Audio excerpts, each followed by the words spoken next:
बिस्मिल्लाहिर्रहमानिर्रहीम। अस्सलाम वालेकुम जी, कैसे हैं आप लोग सब? उम्मीद है सब खैरियत से होंगे, हैप्पी होंगे, हेल्दी होंगे। तो आज आपके लिए लेकर आई हूं बिल्कुल ढाबा स्टाइल चना दाल फ्राई की रेसिपी। बिल्कुल सिंपल तरीके से बनेगी लेकिन बहुत ही ज्यादा लजीज बनेगी। आप इसको गरम गरम रोटियों के साथ, नान के साथ, पराठों के साथ या फिर तड़के वाले चावलों के साथ भी सर्व कर सकते हैं। तो जरूर आप ट्राई कीजिएगा और मुझे बताइएगा कि आपको मेरी रेसिपी कैसी लगी। तो चलिए फटाफट से इस बहुत ही मजेदार, बहुत ही लजीज सी ढाबा स्टाइल चना दाल फ्राई को बनाना शुरू करते हैं। तो बिस्मिल्लाहिर्रहमानिर्रहीम। सबसे पहले हम यहाँ पर दाल को बॉईल करेंगे। उसके लिए मैंने 1.5 कप ले ली थी चना दाल, जिसको मैंने अच्छी तरह से धो के और 1.5 से 2 घंटा पहले भिगो के रख दिया था। पानी मैंने गिरा दिया है। अब दाल को मैं डाल दूंगी पतीली के अंदर। दाल को बहुत अच्छी तरह से भिगा होना चाहिए ताकि फटाफट से हमारी दाल जो है वो गल जाए। अब यहाँ पर मैंने हाफ टी स्पून डाला है हल्दी पाउडर, थोड़ा सा मैंने नमक डाला है। उसके बाद एक बड़ी इलायची डाली है, 2-3 मैंने लौंग डाल दी है, एक तेजपात का पत्ता जाएगा। इन सारे खड़े मसालों से बहुत ही अच्छा फ्लेवर निकलेगा हमारी दाल में। 3 से 4 ग्लास इसके अंदर पानी में ऐड कर दूंगी। उसके बाद थोड़ा सा इसको मैं मिक्स कर लेती हूँ। मिक्स करने के बाद इसको कवर करूंगी, हाफ कवर करना है ताकि दाल उबल के हमारी बाहर ना आ जाए। जैसे बॉईल आ जाएगा ना, फ्लेम को लो करेंगे और मीडियम लो फ्लेम में हम दाल को 80 to 85% तक गला लेंगे। तो ये देखिए दाल जो है हमारी बहुत अच्छे से गल चुकी है। मैं आपको चेक भी करवा देती हूँ। आपने मुकम्मल तौर पे दाल को नहीं गला लेना, थोड़ी सी कसर छोड़नी है क्योंकि हमने बघार में भी फिर इसको पकाना होगा ना, तो ये बहुत ज्यादा फिर गल जाएगी। दाल तो हमारी रेडी हो चुकी है, लेकिन अब इसके अंदर जो खड़े मसाले हमने ऐड किए थे ना, इनका काम हो गया है खत्म। इनको हम निकाल लेंगे बाहर क्योंकि इनके जितने भी फ्लेवर्स थे, खुशबुएं थी, वो दाल के अंदर आ गई हैं। अब सारे खड़े मसालों को मैं बाहर निकाल दूंगी। अच्छा, दाल में ना थोड़ा पानी रहना चाहिए। अगर पानी ड्राई हो जाए ना तो आप थोड़ा सा ऐड कर लीजिएगा क्योंकि बाद में हमें पानी की जरूरत होगी। तो बस अब दाल को हम एक तरफ रख देते हैं। दूसरी तरफ मैंने यहाँ पर एक कढ़ाई ले लिया, उसके अंदर मैं ऐड करूंगी हाफ कप घी। आप चाहें तो ऑयल का भी इस्तेमाल कर सकते हैं, लेकिन घी में हमारी जो ये दाल है ना बहुत ही टेस्टी बनने वाली है। घी को मेल्ट होने देते हैं। उसके बाद हम इसके अंदर हाफ टी स्पून डाल देंगे साबुत जीरा और हल्का सा इसको क्रैकल करेंगे। बहुत ज्यादा जलाना नहीं है, हल्का सा फ्राई करेंगे। साथ ही इसके अंदर 2 छोटे साइज के प्याज थे जिनको मैंने बारीक काट के इसके अंदर ऐड कर दिया। प्याज जब हमने फ्राई करना है तब तक जब तक ये लाइट गोल्डन नहीं हो जाते। हमने डार्क नहीं करना प्याज को, बस लाइट गोल्डन होने तक फ्राई करेंगे। तो ये देखिए प्याज हमारे लाइट गोल्डन हो गए हैं। बस इस टाइम पे आकर इसके अंदर हम ऐड करेंगे लहसुन अदरक का पेस्ट। तो मैंने यहाँ पर तकरीबन 1 खाने का चम्मच लहसुन अदरक का पेस्ट लिया है, ये हम इसमें ऐड करेंगे। उसके बाद लहसुन अदरक को भी कुछ सेकंड के लिए मैं फ्राई करूंगी ताकि इसका कच्चापन जो है ना वो खत्म हो जाए। तो लहसुन अदरक को मैंने कुछ देर के लिए फ्राई कर लिया। अब इसके अंदर हम ऐड करेंगे टमाटर का पेस्ट। तो 3 दरमियाने साइज के टमाटर थे जिनको मैंने ब्लेंडर में डाल के ब्लेंड कर लिया। तो ये टमाटर का पेस्ट मैंने ऐड कर दिया। टमाटर के पेस्ट को भी मैं कुछ देर के लिए भून लूंगी। तकरीबन 1 से 1.5 मिनट के लिए हम भुनाई करेंगे टमाटर डालने के बाद भी। तो टमाटरों को मैंने अच्छी तरह से भून लिया। अब इसके अंदर हम ऐड करेंगे कुछ ड्राई स्पाइसेस। और ड्राई स्पाइसेस में सबसे पहले मैंने यहाँ पर लिया कुटी हुई लाल मिर्च 1 चाय का चम्मच। 1 चाय का चम्मच मैंने लिया है भुना हुआ कुटा हुआ जीरा। 1 चाय का चम्मच मैंने कश्मीरी लाल मिर्चों का पाउडर लिया, इससे बहुत अच्छा कलर आएगा। 1 चाय का चम्मच मैंने देगी लाल मिर्चों का पाउडर लिया, ये आप अपने टेस्ट के अकॉर्डिंग ले सकते हैं। आधा छोटा चम्मच मैंने हल्दी पाउडर लिया, आधा छोटा चम्मच मैंने नमक लिया है। नमक हमने दाल को बॉईल करते हुए भी डाला था, इसलिए मैं कम ऐड कर रही हूँ, बाद में चख के हम और ऐड कर लेंगे। और 1 चाय का चम्मच मैंने इसमें धनिया पाउडर ऐड किया। तो बस पाउडर मसाले को भी मैं कुछ देर के लिए भूनूंगी ताकि इनका कच्चापन भी खत्म हो जाए। तो आंच को मैंने मीडियम रखा हुआ है, मीडियम आंच में हम भुनाई करेंगे। साथ ही मैं इसके अंदर थोड़ा सा पानी भी ऐड करूंगी ताकि हमारे जो मसाले हैं ना सूखे वाले, ये जले ना। तो तकरीबन 1.5 से 2 मिनट के लिए मैंने सूखे मसालों को भी अच्छी तरह से भून लिया है। तो ये देखिए मसाला हमारा बहुत अच्छी तरह से भुन चुका है। ये देखिए बहुत ही जबरदस्त सा हमारा मसाला तैयार हुआ है और ये देखिए घी भी सेपरेट हो गया है। तो बस हमारा जो मसाला है ना बिल्कुल रेडी हो गया। अब इसके अंदर हम दाल ऐड करेंगे जो हमने बॉईल करके रखी हुई थी। तो ये सारी की सारी दाल जो है हम डाल देंगे कढ़ाई के अंदर। दाल ऐड करने के बाद हम अच्छी तरह से इसको मिक्स करेंगे इस मसाले के साथ। बहुत ही टेस्टी, बहुत ही मजेदार ये दाल तैयार होने वाली है। तो ये देखिए अच्छी तरह से मैंने मिक्स कर दिया मसाले और दाल को एक साथ। तो बस अब इसको कवर करके ना हमने पकने के लिए छोड़ना है तकरीबन 3 से 4 मिनट के लिए, ताकि इनके जो मसालों के फ्लेवर है ना वो दाल के अंदर तक अच्छी तरह से रच बस जाए। तो तकरीबन 3 से 4 मिनट हो गए थे दाल को मसाले के साथ पकते हुए। तो ये देखिए माशाल्लाह से बहुत ही जबरदस्त सी खुशबुएं आ रही हैं अभी से। और ये देखिए दाल जो है ना हमारी मसालों के साथ बहुत अच्छी तरह से पक चुकी है। ये देखिए अब जितना गाढ़ा आपने रखना है इस हिसाब से आप दाल को रख सकते हैं। अगर आपको पतला रखना है तो आप पतला भी रख सकते हैं, अगर चावलों के साथ आपने सर्व करना है तो। तो ये देखिए दाल हमारी रेडी है। अब आखिरी का इसको टच देंगे थोड़ा-सा। ये देखिए कितनी मज़ेदार लग रही है दाल। तो बस अब दाल की टेस्ट को एनहांस करने के लिए इसके अंदर मैं ऐड करूँगी 1 खाने का चम्मच भर के कसूरी मेथी और इसको इस तरह मैं हाथों में रगड़ के ऐड करूँगी। इससे बहुत अच्छी खुशबू निकलेगी और फ्लेवर भी आएगा। साथ ही इसके अंदर साबित हरी मिर्चें मैंने ऐड की हैं, दरमियान से मैंने कट लगा लिया था और ढेर सारा-सा हम इसमें ऐड करेंगे हरा धनिया। तो बस इन तीनों चीज़ों को हम अच्छी तरह से मिक्स कर लेते हैं। ये देखिए। बस फ्लेम को अब मैं बंद कर दूँगी और आखिर में इसके अंदर ऐड करूँगी हाफ टी स्पून गरम मसाला पाउडर। तो बस इस तरह से फैलाते हुए मैंने गरम मसाला पाउडर भी ऐड कर दिया। अब इसको कवर करेंगे 5 मिनट के लिए इसको ऐसे ही रहने देंगे, उसके बाद मैं आपको इसकी फाइनल लुक दिखाऊँगी। तो तकरीबन 5 मिनट हो गए हैं दाल को पड़े हुए और ये देखिए कितनी ज़बरदस्त लुक आई है इसकी। ये देखिए, बहुत ही खुशबूदार ये हमारी दाल बनी है और साथ ही बहुत टेस्टफुल भी। तो दाल हमारी बिल्कुल रेडी हो चुकी है। आइए इसको अब हम प्लेट आउट कर लेते हैं। अल्हम्दुलिल्लाह हमारी बहुत ही टेस्टी, बहुत ही लाजवाब सी चना दाल फ्राई बनकर तैयार हो गई है, जो बिल्कुल ढाबा स्टाइल में बनकर तैयार हुई है। आप इसको गरम-गरम रोटियों के साथ, नान के साथ, पराठों के साथ या फिर आप तड़के वाले चावलों के साथ भी सर्व कर सकते हैं। तो ज़रूर आप ट्राई कीजिएगा और मुझे फीडबैक रहमानिर रहीम अस्सलाम वालेकुम जी, कैसे हैं आप लोग सब? उम्मीद है सब खैरियत से होंगे, हैप्पी होंगे, हेल्दी होंगे। तो आज आपसे शेयर करूँगी मूँग दाल फ्राई की बहुत ही अमेज़िंग सी रेसिपी जो बिल्कुल ढाबा स्टाइल बनकर तैयार होगी। आपने मेरी माश दाल की रेसिपी को बहुत ज़्यादा पसंद किया है, उम्मीद करती हूँ आज की दाल की रेसिपी भी आपको बहुत ज़्यादा पसंद आएगी। आप इसको गरम-गरम रोटियों, चपातियों, पराठों और नान के साथ भी सर्व कर सकते हैं। तो ज़रूर ट्राई कीजिएगा। चलिए फटाफट से इस मज़ेदार और बहुत ही टेस्टी सी मूँग दाल फ्राई को घर में बनाना सीखते हैं। तो बिस्मिल्लाहिर्रहमानिर्रहीम सबसे पहले मैंने यहाँ पर एक कढ़ाई ले ली और इसके अंदर मैं डालूँगी 1 कप घी। मैं यहाँ पर 1 कप घी का इस्तेमाल कर रही हूँ। आप चाहें तो ऑयल का भी इस्तेमाल कर सकते हैं, लेकिन घी में ज़्यादा टेस्टी बनती हैं दालें। घी या फिर ऑयल को आप अपने टेस्ट के अकॉर्डिंग कम ज़्यादा भी कर सकते हैं। अब इसके अंदर हम ऐड कर देंगे लहसुन अदरक का पेस्ट तकरीबन आधा खाने का चम्मच।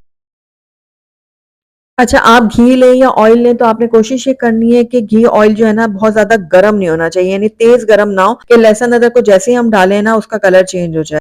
अब आप देख रहे हैं ये हल्का-हल्का फ्राई हो रहा है ना लहसुन अदरक और इसकी हल्की-हल्की सी खुशबू आने लगेगी, तब तक हमने इसको फ्राई करना है, इसको हमने कलर नहीं देना। तो ये देखिए लहसुन अदरक फ्राई हो चुका है हल्का-सा। अब इसके अंदर मैं ऐड करूँगी टमाटर का पेस्ट। तो यहाँ पर 3 दरमियाने साइज़ के टमाटर लिए थे मैंने। उसका मैंने पेस्ट बनाकर इसके अंदर ऐड किया और इसको अब मैं हल्का-सा मिक्स करूँगी। इतना मिक्स करूँगी कि घी और लहसुन अदरक के साथ टमाटर का पेस्ट जो है ना वो मिक्स हो जाए। ये देखिए कुछ इस तरह से। तो अब इसके अंदर हम ऐड करेंगे कुछ सूखे मसाले। तो सूखे मसालों में सबसे पहले मैं इसके अंदर ऐड करूँगी हाफ टी स्पून हल्दी पाउडर। उसके बाद इसके अंदर नमक आप अपने टेस्ट के अकॉर्डिंग डालिएगा। धनिया पाउडर इसके अंदर मैंने 2 चाय का चम्मच डाला है। और इसके अलावा इसके अंदर लाल मिर्चों का पाउडर भी मैंने इसके अंदर 2 चाय का चम्मच डाला है। आप अपने टेस्ट के अकॉर्डिंग डाल सकते हैं। साथ ही इसके अंदर मैं ऐड करूँगी चिकन पाउडर तकरीबन 1 चाय का चम्मच। ये बिल्कुल ऑप्शनल है। अगर आप नहीं डालना चाहते तो स्किप कर सकते हैं, लेकिन इससे बहुत ही अच्छा टेस्ट बनेगा। अगर आपके पास चिकन पाउडर मौजूद नहीं है तो आप चिकन क्यूब होता है वो हाफ जो है ना इसके अंदर ऐड कर सकते हैं। तो बस अब हमने मसालों को और टमाटरों को अच्छी तरह से भूनना है कि टमाटरों का कच्चापन भी खत्म हो जाए, इसका पानी ड्राई हो जाए और जो हमने सूखे मसाले डाले ना उनका कच्चापन भी खत्म हो जाए। तो यहाँ पर देख रहे हैं ऑयल जो है ना वो सेपरेट हो गया है, मसाला जो है वो अच्छी तरह से भुन चुका है। तो बस अब इस टाइम पे आकर हमने क्या करना है, इसकी जो तरी है ना वो हमने निकाल लेनी है। तो ये देखिए इस तरह से कटोरी में हम तरी को अलहदा कर लेंगे, क्योंकि अक्सर औकात ऐसा होता है जब हम दालें बनाते हैं ना उसमें जितना भी ऑयल और घी डाल लें एंड में जो है ना वो जो उसकी तरी होती है ना वो मिक्स हो जाती है, वो नजर नहीं आ रही होती, इसलिए हम ये थोड़ा सा इसको सेपरेट करेंगे, बाद में यूज करेंगे। अब यहाँ पर देखिए जो मसाला रह गया, अब इसके अंदर हम ऐड कर देंगे दाल। तो यहाँ पर मैंने 250 ग्राम्स मूंग की दाल ली है, यानी कि 1 पाव ली थी मूंग की दाल, जिसको मैंने अच्छी तरह से धोकर और 1 घंटा पहले ना भिगो के रख दिया था। अब इसका पानी हम गिरा देंगे। पानी गिराने के बाद ये सारी दाल जो है ना हम इस मसाले में शामिल कर देंगे। तो ये देखिए इस तरह से सारी दाल मैंने कढ़ाई में शामिल कर दी है। अब अच्छी तरह से हम मिक्स करेंगे और दाल को हमने कम से कम 2 से 3 मिनट के लिए ना मसाले के साथ भूनना है। अच्छी तरह से भुनाई करेंगे ना तो दाल में बहुत ही अच्छा सा टेस्ट आएगा और बहुत खुशबूदार हमारी दाल बनकर तैयार होगी। तो इस तरह से हल्के हाथों से हम 2 से 3 मिनट के लिए दाल की भुनाई कर लेंगे। तो यहाँ पर देखिए हमारी दाल जो है वो अच्छे से भुन चुकी है। तो बस अब इस टाइम पे आकर इसके अंदर हम कटी हुई हरी मिर्चें भी शामिल कर देते हैं। तो 3 से 4 अदद मैंने हरी मिर्च ली थी, जिसको दरमियान से काट के मैंने इसके अंदर ऐड कर दिया है। आप अपने टेस्ट के अकॉर्डिंग डाल सकते हैं। अब हरी मिर्च को भी हम थोड़ा-सा मिक्स कर लेते हैं दाल के साथ। थोड़ा मिक्स करने के बाद इसके अंदर हम ऐड करेंगे पानी।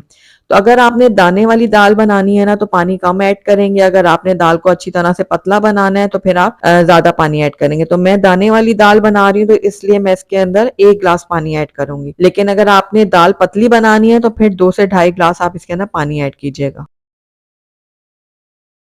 अच्छी तरह से मिक्स करने के बाद इस टाइम पे आकर आप नमक मिर्च चख लें, अगर कम हो तो आप डाल सकते हैं। मेरा परफेक्ट था। अब बस इसको कवर करेंगे और इसको तकरीबन 8 से 10 मिनट के लिए ना लो फ्लेम में पकने के लिए छोड़ देंगे। तो यहाँ पर देखिए तकरीबन 10 मिनट हो गए थे दाल को पकते हुए और ये देखिए दाल जो है ना हमारी बहुत अच्छी तरह से पक चुकी है, बहुत अच्छी तरह से गल चुकी है और इसका पानी भी ड्राई हो गया है। बस आखिर में इसके अंदर हम ऐड करेंगे कटी हुई हरी और साथ ही खूब सारा सा हरा धनिया भी डालेंगे और दोनों चीज़ों को हम अच्छी तरह से मिक्स कर लेंगे। तो ये दाल हमारी बिल्कुल रेडी हो गई है, बहुत ही ज़बरदस्त खुशबुएँ आ रही हैं। आखिर में इसके ऊपर जो हमने तरी निकाल के रखी थी वो डाल देंगे और इसको भी हल्का-सा कर लेते हैं मिक्स। तो ये लीजिए बहुत ही खुशबूदार, दानेदार और बहुत ही मज़ेदार सी हमारी मूँग फ्राई दाल बनकर तैयार हो गई। तो चलिए मैं इसको आपको डिश आउट करके भी दिखा देती हूँ। तो माशाल्लाह से हमारी बहुत ही टेस्टी, बहुत ही लज़ीज़ सी मूँग दाल फ्राई बनकर तैयार हो गई है, जो बनाने में भी आसान है और खाने में भी बहुत ही ज़्यादा मज़ेदार। आप इसको लंच में बनाएं, डिनर में बनाएं, दोनों टाइम ये बहुत ही मजेदार लगती है। तो गरम गरम रोटी और पराठों के साथ सर्व करें, सबको बहुत ज्यादा पसंद आएगी। तो जरूर ट्राई कीजिएगा और मेरी रेसिपी अगर आपको पसंद आई तो इसको लाइक भी जरूर कीजिए। बिस्मिल्लाहिर्रहमानिर्रहीम, अस्सलाम वालेकुम जी, कैसे हैं आप लोग सब? उम्मीद है सब खैरियत से होंगे, हैप्पी होंगे, हेल्दी होंगे। तो आज मेरे किचन में बन रही है बिल्कुल ढाबा स्टाइल माश की दाल। बहुत ही टेस्टी डिलिशियस बनती है। आप इसको एक बार ट्राई करेंगे ना तो ढाबा वगैरह में जाकर खाना इसको भूल जाएंगे, ये इतनी मजेदार बनती है। आप इसको गरम गरम रोटियों और नान के साथ सर्व करें, लेकिन अगर आप इसको पराठों के अंदर डाल के सर्व करेंगे ना तो बस क्या ही बात हो जाएगी। तो जरूर आपने ट्राई करना है। तो चलिए फटाफट से इस मजेदार और टेस्टी सी बिल्कुल ढाबा स्टाइल माश की दाल बनाना शुरू करते हैं। तो माश की दाल बनाने के लिए मैंने यहाँ पर 1.5 कप ले लिया माश की दाल और इसको मैंने आधा घंटा पहले अच्छी तरह से धो के ना और भिगो के रख दिया था। तो ये अच्छे से फूल गई है और नरम हो चुकी है। तो मैं आपको चेक करवाती हूँ। ये देखिए बिल्कुल अच्छी तरह से इसको इस तरह से नरम हो जानी चाहिए। तो दाल हमारी बिल्कुल रेडी है। आइए इसको अब हम बनाना शुरू करते हैं। तो यहाँ पर एक पतीली ले ली है मैंने और इसके अंदर सारी दाल मैं डाल दूंगी। पानी मैंने गिरा दिया था इसका। तो सारी दाल मैंने डाल दी है पतीली के अंदर। अब इसके अंदर हम डालेंगे पानी। तो पानी मैं यहाँ पर 2 ग्लास ऐड कर रही हूँ। हमने इतना इसमें पानी डालना है कि दाल अच्छी तरह से गल भी जाए लेकिन अपनी शक्कर भी बरकरार रखे और इसमें थोड़ा थोड़ा सा पानी भी रहना चाहिए। तो बस अब इसके अंदर मैं डालूंगी नमक। आप अपने टेस्ट के अकॉर्डिंग डाल सकते हैं। मैंने यहाँ पर 1 चाय का चम्मच डाला है। तो बस हल्का सा इसको मिक्स करूंगी और इसको हाफ कवर करके ना पकने के लिए छोड़ दूंगी 1 बॉयल आने तक। तो तकरीबन इसमें 1 बॉयल आ चुका है दाल में और ये देखिए ऊपर सारी झाग जो है वो जमा हो गई है। तो बस इस झाग को ना हमने निकाल लेना है बाहर, क्योंकि दालों में ना अपनी एक तेजी होती है और एक हल्की सी कड़वाहट होती है। तो जब हम इस तरह से इसकी झाग बाहर निकाल लेते हैं ना तो वो सारी तेजी खत्म हो जाती है। तो अच्छी तरह से मैंने झाग जो है निकाल ली है कटोरी में और इसको अब हम डिस्कार्ड कर देंगे। अब दोबारा से इसको मैं कवर करूंगी और दाल के गलने तक और हल्का सा पानी रह जाने तक इसको पकने के लिए छोड़ दूंगी। तो ये देखिए दाल हमारी जो है ना अच्छी तरह से गल चुकी है और इसमें थोड़ा थोड़ा सा पानी भी रह गया है। तो मैं आपको चेक करवाती हूँ कितनी अच्छी तरह से ये दाल गली है। ये देखिए दाल गली हुई भी है और इसकी शक्ल भी बिल्कुल सही है, मतलब ये मैशी से नहीं हुई। बस इसी तरह से हमने दाल को गलाना है। तो अब फ्लेम को मैं बंद कर दूंगी। इसको कवर करके एक तरफ हम रख देते हैं, दूसरी तरफ हम इसका मसाला तैयार करेंगे। तो एक कढ़ाई ले लिया मैंने और इसके अंदर मैं डाल दूंगी 1 कप घी। आप चाहें तो ऑयल में भी बना सकते हैं लेकिन घी में ये दालें वगैरह बहुत टेस्टी बनती हैं। अब इसके अंदर मैंने डाल दिया 1 खाने का चम्मच भर के लहसुन अदरक का पेस्ट और इसको मैं हल्का सा फ्राई करूंगी ताकि इसका कच्चापन खत्म हो जाए। तो लहसुन अदरक को हल्का सा फ्राई करने के बाद इसके अंदर हम ऐड करेंगे टमाटर। तो 3 दरमियाने साइज के टमाटर थे जिनको बारीक काट के मैंने इसके अंदर ऐड किया है। तो अब टमाटर को भी मैं थोड़ी देर के लिए भूनूंगी ताकि ये थोड़े सॉफ्ट हो जाएं। लेकिन साथ ही इसके अंदर मैं थोड़ा सा नमक भी ऐड करूंगी ताकि टमाटर हमारे जल्दी से सॉफ्ट हो। तो हमने पहले भी नमक ऐड किया था दाल को बॉईल करते वक्त, तो इसलिए इस वक्त हम कम ही ऐड करेंगे, बाद में चख के और डालना हो तो डाल लेंगे। तो बस अब इसको मैं थोड़ा सा मिक्स कर लेती हूँ। मिक्स करने के बाद इसको कवर करूँगी और लो फ्लेम में इसको तब तक पकाऊँगी जब तक हमारे जो टमाटर है ना वो सॉफ्ट नहीं हो जाते। तो तकरीबन 2 मिनट हो गए हैं टमाटर को पकते हुए, तो आइए चेक कर लेते हैं। तो ये देखिए टमाटर हमारे सॉफ्ट हो गए हैं काफ़ी हद तक। तो ये देखिए इस तरह से मैं इसको 2-4 चम्मच चला लूँगी इसके अंदर ताकि ये थोड़ा और मैश हो जाए। तो टमाटर को कुछ देर भूनने के बाद इसके अंदर मैं ऐड करूँगी अदरक बारीक कटी हुई, लंबाई में काट के मैंने इसके अंदर ऐड किया, 1 इंच का टुकड़ा था ये। और साथ ही हरी मिर्चें मैंने यहाँ पर ली हैं 3-4, इनको भी दरमियान से काट के मैंने डाल दिए। अब इन दोनों चीज़ों को भी मैं थोड़ा-सा मिक्स कर लेती हूँ। कुछ सेकंड के लिए मैंने अदरक और हरी मिर्च को भी भून लिया। अब इसके अंदर कुछ ड्राई स्पाइसेस ऐड करते हैं। तो उसमें मैंने यहाँ पर 1 चाय का चम्मच लिया है जीरा पाउडर, ये भुना हुआ कुटा हुआ जीरा पाउडर है। और उसके साथ ही 1 चाय का चम्मच लिया मैंने कुटी हुई लाल मिर्च। यहाँ पर जाएगा लाल मिर्चों का पाउडर हाफ टी स्पून, और हल्दी पाउडर भी मैंने हाफ टी स्पून लिया है। अच्छा, लाल मिर्चों को और काली मिर्चों को अपने टेस्ट के अकॉर्डिंग कम ज्यादा कर लीजिएगा आप। और 1 खाने का चम्मच भर के इसके अंदर मैंने कढ़ाई मसाला ऐड किया है। कुछ देर के लिए हम मसालों को भून लेंगे, लेकिन साथ ही इसके अंदर मैं थोड़ा सा पानी भी ऐड करूंगी ताकि मसाले हमारे जले ना। तो पानी ऐड करने के बाद थोड़ा सा मैंने इसको मिक्स कर लिया है।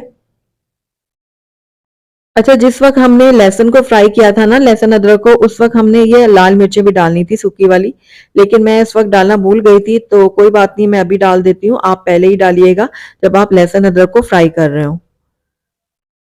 तो ये देखिए मसाले को मैंने कुछ देर के लिए भून लिया है, तकरीबन 2 से 3 मिनट तक।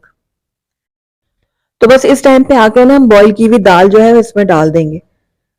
थोड़ा थोड़ा पानी भी उसमें होना चाहिए क्योंकि दाल को हमने कुछ देर के लिए इसमें पकाना भी है दम पर, तो इसलिए हम इसमें थोड़ा सा पानी रहने देंगे। तो अच्छी तरह से मसाले के साथ मैंने मिक्स कर लिया दाल को। उसके बाद इसके अंदर हम ऐड करेंगे काली मिर्चों का पाउडर हाफ टी स्पून, और साथ ही गरम मसाले का पाउडर भी मैंने हाफ टी स्पून इसमें डाला है। मिक्स कर लेते हैं। तो दोनों चीजों को मैंने अच्छी तरह से मिक्स कर लिया है। तो दाल माश हमारी बिल्कुल रेडी है। आखिरी का टच दे लेते हैं इसको। तो हरी मिर्चें मैंने दरमियान से काट के इसके अंदर ऐड की है, बारीक वाली मैं यूज कर रही हूँ, आप चाहे तो मोटी वाली भी यूज कर सकते हैं, उससे बहुत ज्यादा अच्छा टेस्ट आएगा। और अदरक को भी मैंने लंबाई में काट के इसके अंदर डाला है। और उसके बाद हरा धनिया जाएगा इसके अंदर। और ये लीजिए बहुत ही जबरदस्ती बिल्कुल ढाबा स्टाइल हमारी दाल रेडी है। आइए अब इसको हम प्लेट आउट कर लेते हैं। अल्हम्दुलिल्लाह हमारी बहुत ही डिलीशियस, बहुत ही मजेदार सी माश की दाल बनके तैयार है। और आप यकीन जानिए ये इतनी टेस्टी बनी है जिस तरह हम ढाबा में जाके खाते हैं ना, और इसके अलावा हाईवे वगैरह में जाके खाते हैं दालें, ये बिल्कुल वैसे बनती हैं। तो आपने जरूर इसको ट्राई करना है गरम गरम रोटियों और नान के साथ या पराठों के साथ। मुझे पूरी उम्मीद है आपको, आपके घर वालों को ये दाल जरूर पसंद आएगी। अगर आपको मेरी रेसिपी पसंद आई है तो इसको लाइक जरूर कीजिएगा, फ्रेंड्स और फैमिली में इसको ज्यादा से ज्यादा शेयर कीजिएगा। अगर आप पहली दफा मेरे चैनल पे आए तो काइंडली इसको सब्सक्राइब भी कर लें और साथ ही बेल आइकन को भी प्रेस कर दें ताकि मेरी हर नई आने वाली वीडियो की नोटिफिकेशन सबसे पहले आप तक पहुंचे। Thank you for watching. Allah Hafiz.